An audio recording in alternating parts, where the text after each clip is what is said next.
Hello friends, नमस्कार। स्वागत है आपका अपने YouTube channel primary teachers academy में।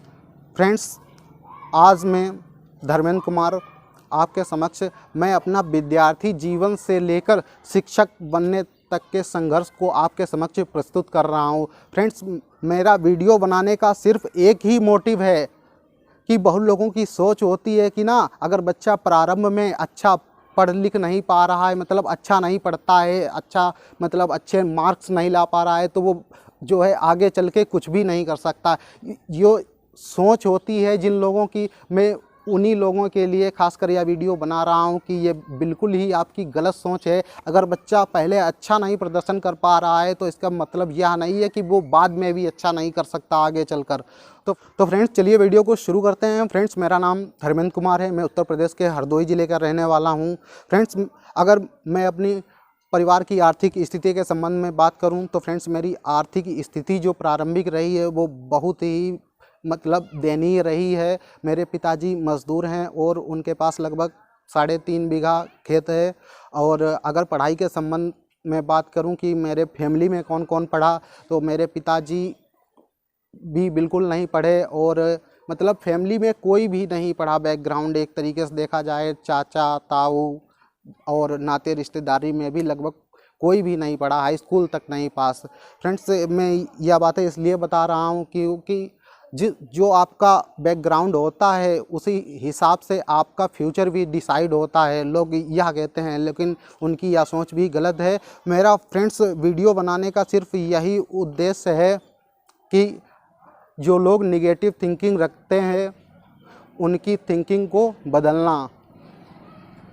तो फ्रेंड्स, मेरी जो है बेसिक शिक्षा नर्सरी से कक्षा 8 तक की मेरे गांव से जो है 4-5 किलोमीटर की दूरी पे विद्यालय है, शिवाजी विद्या मंदिर, मैंने वहां से की है।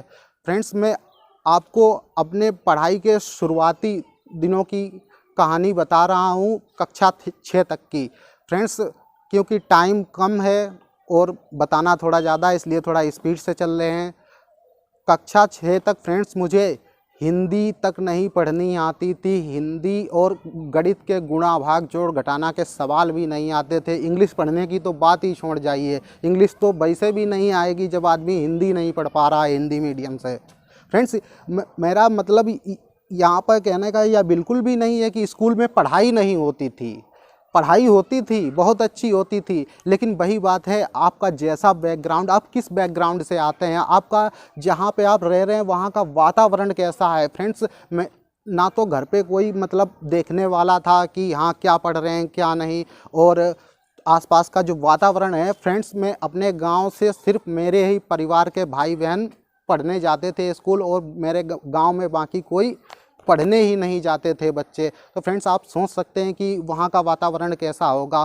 कक्षा 6 तक मुझे जब हिंदी तक नहीं पढ़नी आती थी फ्रेंड्स, लास्ट टाइम का मुझे आज भी याद है, एक बार टेस्ट हुआ था इंग्लिश के, तो वो 20 नंबर का टेस्ट हुआ था। और फ्रेंड्स, आपको विश्वास नहीं होगा, मेरा मात्र उसमें 1 नंबर आया था।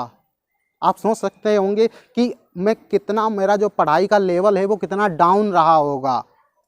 क्योंकि सोचिए, आप 20 में 1 नंबर ला रहे हैं, तो हमारा अब अगर वहाँ पे कोई देखे इनका तो 20 में 1 नंबर आ रहा है, तो ये आगे चलकर क्या करेंगे, ये आगे कुछ भी, ये तो हाई स्कूल तक नहीं पास कर पाएंगे। लेकिन फ्रेंड्स, जैसे तैसे कक्षा 6 गुजरा। कक्षा 7 में एक नए सर आए थे, उनका नाम श्री देवेश कुमार शुक्ला था। बहुत ही अच्छे सर थे, उन्होंने क्लास में भी बहुत अच्छा पढ़ाते थे। हालांकि मुझे पहले कुछ पढ़ने में ज़्यादा इंटरेस्ट ही नहीं था, यही था सबसे बड़ी बात। और उन्होंने कोचिंग पढ़ाना स्टार्ट की। तो फ्रेंड्स, इससे पहले मैंने कभी जीवन में कोचिंग भी नहीं पढ़ी थी, हमें ये भी नहीं मालूम था कि कोचिंग किस बलक नाम है। तो सारे दोस्त मेरे पढ़ रहे थे, जो मेरे दोस्त थे वो पढ़ने में बहुत होशियार थे। अगर 20 नंबर का टेस्ट होता तो उनके 18 आते, 19 आते, कभी कभार 20 में 20 भी आ जाते। और लेकिन मेरा जो था 20 में 1 नंबर, 2 नंबर, 3 नंबर, हद था 5 नंबर तक आते थे, इससे ज़्यादा नहीं आते थे। क्योंकि फ्रेंड्स, मुझे कुछ भी नहीं आता था। लेकिन फर्स्ट टाइम ही जिस दिन मैंने कोचिंग स्टार्ट थी, सर ने मैथ पढ़ाई, तो मैथ में उन्होंने गुणनखंड का सवाल एक पढ़ाया, और उन्होंने मतलब इस तरीके से समझाया, बहुत ही अच्छे तरीके से उस सवाल को समझाया और वह सवाल मुझे तुरंत ही समझ में आ गया। और उन्होंने दूसरा जैसे ही सवाल लगाने को कहा सबसे, और मैंने फटाक से जो है सवाल तुरंत ही उन्हें लगाकर दिखा दिया। सर ने कहा, अरे बेटा तुम तो बहुत ही पढ़ने में अच्छे हो, तुम्हारे बारे में तो लोग कहते हैं कि इसे कुछ आता ही नहीं, इसे हिंदी भी नहीं पढ़नी आती है, गुणा भाग घटाना के सवाल नहीं आते हैं। मैंने कहा सर हाँ यही सच है सर, लेकिन मैं आपको बात बता दूं सर, मैं पढ़ना चाहता हूं सर। वही बात है सर, मैंने छोटे पे नहीं पढ़ा, जो भी हो, लेकिन आप मुझे इस तरीके से पढ़ा दीजिए, मेरा बेस बिल्कुल पूरी तरीके से मजबूत हो जाए। और जो मेरे साथी थे जो पढ़ने में अच्छे थे, जिनके 20 में 18 आते थे, वो सवाल वहाँ पे नहीं लगा पाए। मेरा उनकी इंसल्ट करने का मतलब यहाँ पर बिल्कुल भी नहीं, उन्हें जो भी हो मतलब ना समझ में आया हो। और यह भी होता है कि अगर आपकी कभी भी तारीफ़ ना हुई हो और 4 लोगों के बीच में आपको कोई शाबाशी दे दे, जिसे कहते हैं मोटिवेशन, तो जो है आप जो काम कर रहे हैं उसे और ही अच्छी तरीके से मन लगा कर करेंगे। तो फ्रेंड्स धीरे धीरे जो है कोचिंग में उनके पास पढ़ता रहा, धीरे धीरे मुझे मैथ भी अच्छी पढ़ने में मतलब मन लगने लगा और अच्छी आने भी लगी मैथ। और मतलब वैसे जाता था घर पे तो तुरंत ही खाना खाया, खाना खा के तुरंत निकल गए, दिन भर खेलते ही रहते थे। लेकिन फिर क्या था, फिर दिनचर्या चेंज हो चुकी थी। जैसे ही स्कूल से घर आते, खाना खाते, उसके बाद तुरंत जो है कापी किताब अपना लेकर बैठ जाते और लगभग 5-5, 6-6 घंटे मैंने फ्रेंड्स लगातार पढ़ाई करना स्टार्ट कर दिया। मतलब इतनी बड़ी चेंजिंग कैसे हो सकती है, आदमी विश्वास नहीं करेगा। अरे जो बंदा मतलब 10 मिनट नहीं पढ़ता था, कॉपी खोल के नहीं देखता घर में, वो 5-5, 6-6 घंटे पढ़ रहा है। और फ्रेंड्स धीरे धीरे क्या हुआ, मुझे मैथ भी आने लगी और फिर हमने सर से पूछते रहे, हिंदी भी पढ़नी सीख ली, इमला भी लिखना जो है सीख लिया, और इंग्लिश के ट्रांसलेशन और इंग्लिश पढ़ना, यह सब मुझे लगभग कक्षा 6 से कक्षा 8 तक आ चुका था अच्छे से। तो फ्रेंड्स कक्षा 8 में मैंने जो है बहुत ही अच्छा स्कोर किया अपने स्कूल से, और जो मेरे दोस्त थे उनसे मैंने ज़्यादा ही अच्छा स्कोर किया। तो वहाँ पर भी सभी लोगों ने मतलब बहुत ही ज़्यादा मतलब तारीफ़ की कि बेटा तुमने लास्ट में बहुत ही अच्छा परफॉर्मेंस किया है।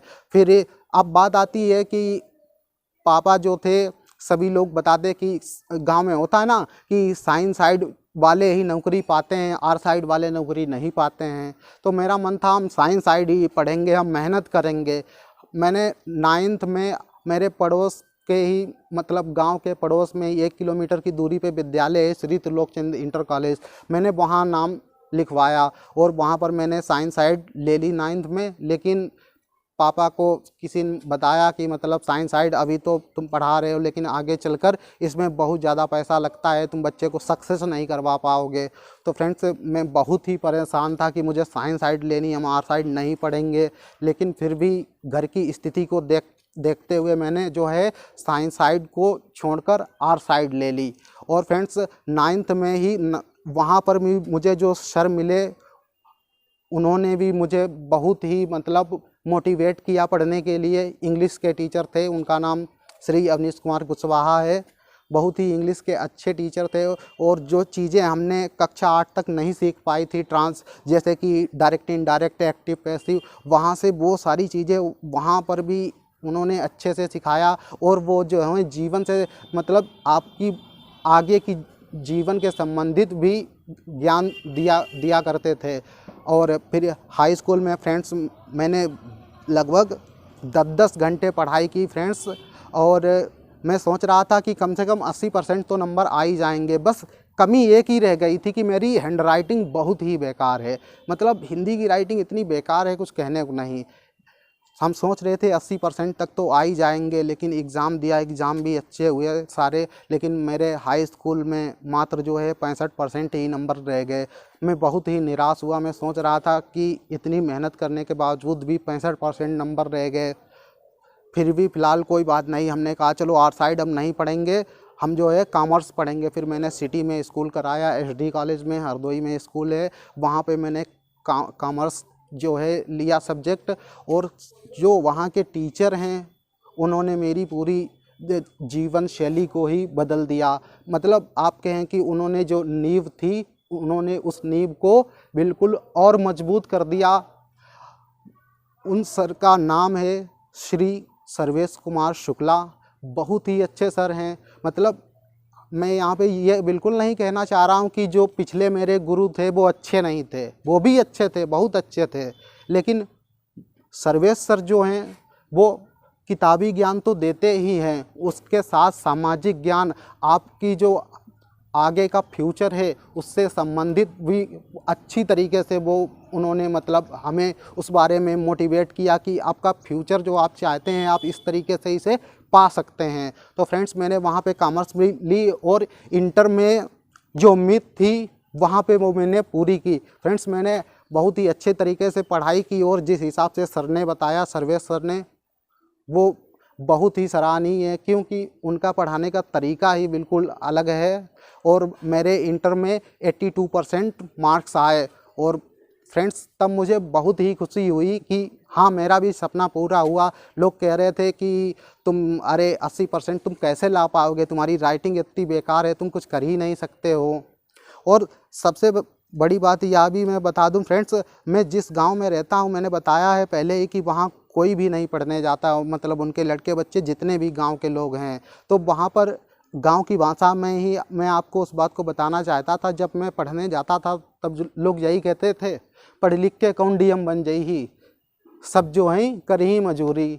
मैं उनके सामने मैंने कभी उनको जवाब नहीं दिया, पलट के सुन लेते थे, चले जाते थे। और ग्रेजुएशन मैंने सरकारी स्कूल से ही किया, जिसे हरदोई में लोग जीडीसी कहते हैं, बहुत ही फेमस स्कूल है। मैंने वहाँ से बीकॉम की पढ़ाई की। और फ्रेंड्स जब मैं फाइनल ईयर में था तब उस टाइम यूपी पुलिस की वैकेंसी आई हुई थी मेरिट बेस पे। मेरी मेरिट तो हाई स्कूल इंटर में लगभग अच्छी थी ही, तो वहाँ पे मैंने उसमें भी फॉर्म डाला और मेरा यूपी पुलिस में नाम आ गया। तो मैं सोच रहा था कि भगवान की कृपा लगता है मुझ पे बहुत ही ज़्यादा है, क्योंकि जैसे ही ग्रेजुएशन कर रहे हैं वैसे नौकरी मिल जाएगी, बहुत अच्छी बात है। और मेरा फैमिली बैकग्राउंड भी, मतलब आर्थिक स्थिति भी इतनी ख़राब थी, तो अपने परिवार के लिए हम सोच रहे थे कि जल्दी से जल्दी जो है गवर्नमेंट जॉब पा सकें। तो फ्रेंड्स उस भर्ती के लिए मैंने बहुत ही मेहनत की, पुलिस भर्ती के लिए, और वहाँ पर मैंने रेस भी निकाल दी। लेकिन बाद में हुआ क्या पता नहीं, जब रेस लगी होगी, कुछ भी हुआ हो, मेरा जो पैर, एक पैर लेफ़्ट साइड का पैर में L4 L5 की लुम्बर पोर्शन की जो नस थी वो ब्लॉक होती चली गई धीरे धीरे। अब कहानी वहीं से फ्रेंड्स गड़बड़ाने लगी, क्योंकि मेरा यहाँ पर बताने का मोटिव यही है कि मैंने लाइफ में कितनी परेशानियों को झेला है। फ्रेंड्स फिर क्या हुआ, मैं सोच रहा था मेरा पुलिस में तो सिलेक्शन हो ही जाएगा, मुझे अब कोई चिंता नहीं है। लेकिन उस टाइम फिर बीटीसी भी वैकेंसी आई हुई थी। तो मेरे एक पड़ोस के ही चाचा जी हैं, उन्होंने कहा अरे तुम्हारा अगर इधर पुलिस में नहीं हो पाएगा तो बीटीसी कर लो, बीटीसी में हो जाएगा, हो सकता हो। तो मैंने बीटीसी का भी फॉर्म डाल दिया, मेरिट अच्छी थी तो मुझे हरदोई डाइट मिल गया। और फ्रेंड्स लास्ट में हुआ क्या, पुलिस यूपी पुलिस में उस टाइम डीवी जो थे लास्ट में करवाते थे, मतलब लंबाई वगैरह बाद में नापते थे, तो वहाँ 1.5 सेंटीमीटर से मैं रह गया और वहाँ से मैं निकाल दिया गया।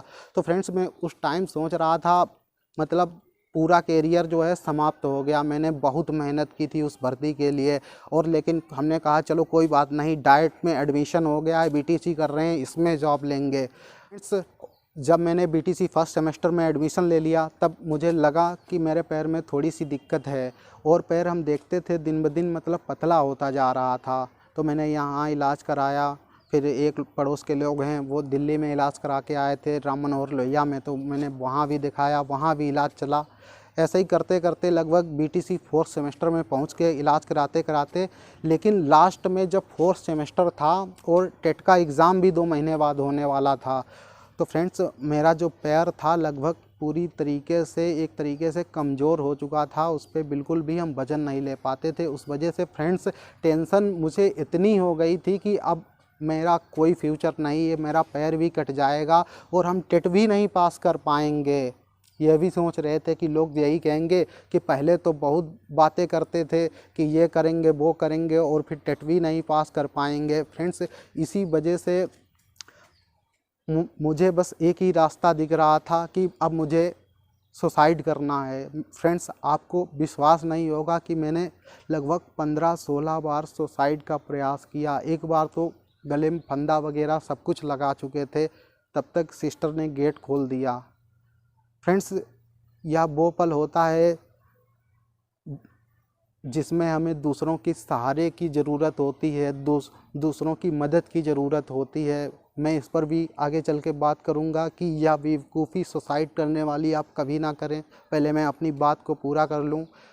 फ्रेंड्स, तब मुझे एक दोस्त के माध्यम से मालूम हुआ कि लखनऊ में डॉक्टर DP सिंह हैं, ऑर्थोपेडिक्स के बहुत ही अच्छे डॉक्टर हैं। तो मैंने वहाँ दिखाया तो मेरा पैर जो है वहाँ से लगभग ठीक होने लगा। और लेकिन अब बात वही थी, अब उस टाइम नींद ना आने की बीमारी हो गई टेंशन की वजह से। मतलब इतना सोचते थे पैर के बारे में, और पढ़ाई के बारे में भी बहुत सोचते थे, अरे हम तो फेल हो जाएंगे, पास भी नहीं हो पाएंगे। इस टेंशन की वजह से मेरी दिमाग की नसें तंग हो गई और लगभग 30 दिन मुझे बिल्कुल भी नींद नहीं आई। मैंने हरदोई में दिखाया, लखनऊ में दिखाया साइकियाट्रिस्ट को, कहीं नहीं फ़ायदा हुआ। तब पिताजी के एक दोस्त हैं, उन्होंने बताया कहीं कानपुर में दिखा दो, डॉक्टर महेंद्रू को, साइकियाट्रिस्ट हैं, बहुत ही अच्छे डॉक्टर हैं। तब मैं जब वहाँ पहली बार गया तब पहले दिन मेरी सेकाई वगैरह हुई, तब मुझे उस दिन नींद आई। 30 दिन के बाद में नींद आई।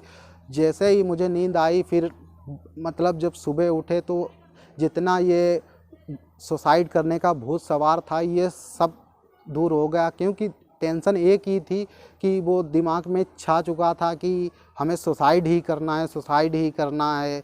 लेकिन जब मैं वहाँ से मुझे जब थोड़ी आराम मिली, उसके बाद जो है लगभग 2 महीने बाद BTC 4th सेमेस्टर के एग्ज़ाम भी थे और UP टेट का पेपर भी देना था। और सबसे बड़ी चिंता यह भी थी कि टेट पता नहीं, TT पता नहीं पास कर पाएंगे या नहीं। सबसे बड़ी या इसकी भी चिंता बहुत थी। लेकिन जब वहाँ से मैं डिस्चार्ज हुआ 15 दिन बाद, फिर मैंने BTC 4th सेमेस्टर के एग्ज़ाम भी दिए और टेट। बस मेरी एक ही चिंता थी कि मैं शारीरिक रूप से ठीक हो जाऊं, मैं अपनी पढ़ाई तो अच्छे से कर लूँगा। मैंने मात्र 10-15 दिन में टेट की तैयारी की और टेट भी निकल गया अच्छे से। और लगभग 1 महीने बाद सुपर टेट की वैकेंसी आ गई और मैंने सुपर टेट भी दिया। और मुझे लगा कि मेरा सुपर टेट जो है अच्छा एग्ज़ाम नहीं हुआ, क्योंकि दूसरे ही दिन 60-65 कट ऑफ लग गई थी। तो मैंने सोचा कोई बात नहीं, चलो तैयारी करते हैं। और उसका कोर्ट केस भी चल रहा था, लगभग 2 साल तक रिजल्ट लटका रहा। लेकिन ऊपर वाले के आशीर्वाद से फ्रेंड्स, मुझे उम्मीद नहीं थी कि मेरे सुपर टेट में इतने अच्छे नंबर आएंगे। फ्रेंड्स, जब सुपर टेट का रिज़ल्ट आया तो फ्रेंड्स मेरे उसमें बहुत ही अच्छे नंबर थे। मुझे विश्वास नहीं हो रहा था कि मात्र 1 महीने की तैयारी में 14 सब्जेक्ट में इतना अच्छा परफॉर्मेंस। मैंने यही सोचा, ऊपर वाला जो है, ऊपर वाला शायद यही चाहता है कि आप इसी नौकरी में शामिल हों।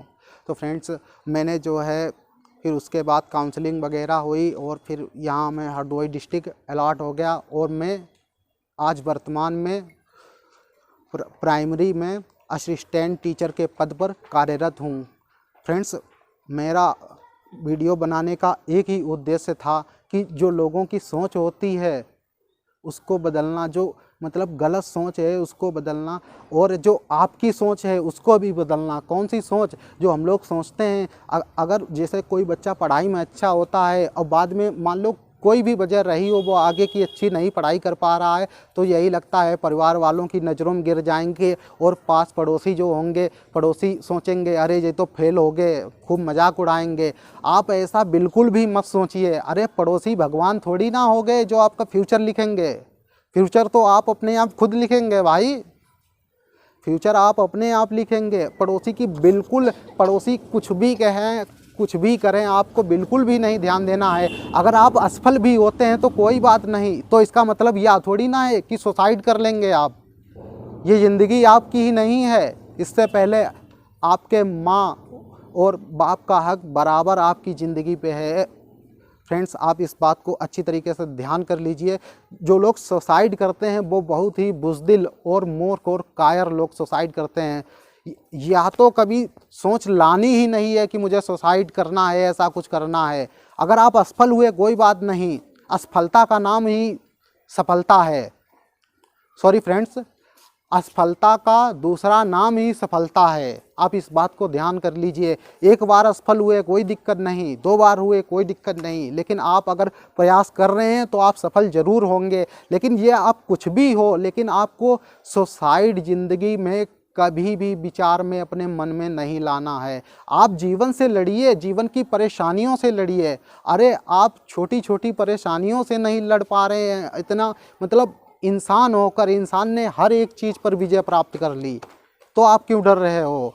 फ्रेंड्स, मैं जाते जाते एक ही बात कहना चाहूँगा। जो लोग कहते थे गांव में कौन पढ़ लिख के डीएम बन जाई, आज जब मेरी नौकरी लग गई तो उनके मुंह पे आप एक समझिए कि अप्रत्यक्ष रूप के एक बहुत ही बड़ा तमाचा लगा। अगर सामने से तमाचा किसी को एक मारोगे तो थोड़ी देर दर्द होगा, लेकिन अप्रत्यक्ष जो तमाचा लगता है उसमें बहुत दर्द होता है, वो हमेशा लगता रहता है। अब वो लोग भी कहते हैं अगर हमारे लड़का पढ़े होते तो हमारी भी इनकी भी नौकरी लग जाती। लेकिन फ्रेंड्स, पढ़ने में और मेहनत करने में बहुत अंतर होता है। और आपने फ्रेंड्स देखा, और मैं इस बात को भी थोड़ा, मैं अपने दोस्तों की यहाँ पे मेरा बेइज्जती करने का बिल्कुल भी वो नहीं है मोटिव, लेकिन मैं आपको इस बात को ज़रूर बता दूं कि अगर कोई कमज़ोर बच्चा है तो इसका मतलब यह नहीं है कि वो आगे अच्छा कुछ कर नहीं सकता। जो मेरे अच्छे दोस्त थे पढ़ने वाले, लगभग ग्रेजुएशन के थे, वो लखनऊ में तैयारी करने गए, वो आज भी तैयारी कर रहे हैं, 10-12 हज़ार रुपये पर नौकरी करने लगे। अब उनका वही जीवन हो गया, अब कुछ भी नहीं। और फ्रेंड्स, मैं वर्तमान में असिस्टेंट टीचर के पद पर कार्यरत हूँ। बस सिर्फ एक ही वजह थी कि डायरेक्शन भी थोड़ा सही होना चाहिए। मैं इस पर भी आगे जो है अगले वीडियो पर चर्चा करूँगा कि मतलब आप किस तरीके से सफलता कम समय में हासिल कर सकते हैं। तो फ्रेंड्स, ये थी मेरी पूरी कहानी विद्यार्थी जीवन से लेकर शिक्षक बनने तक की। आप कभी भी निगेटिव थिंकिंग मत लाएं फ्रेंड्स। अगर आप असफल होते हैं कोई बात नहीं, आप दोबारा उसको ट्राई करिए, आप सफल ज़रूर होंगे। ये मेरा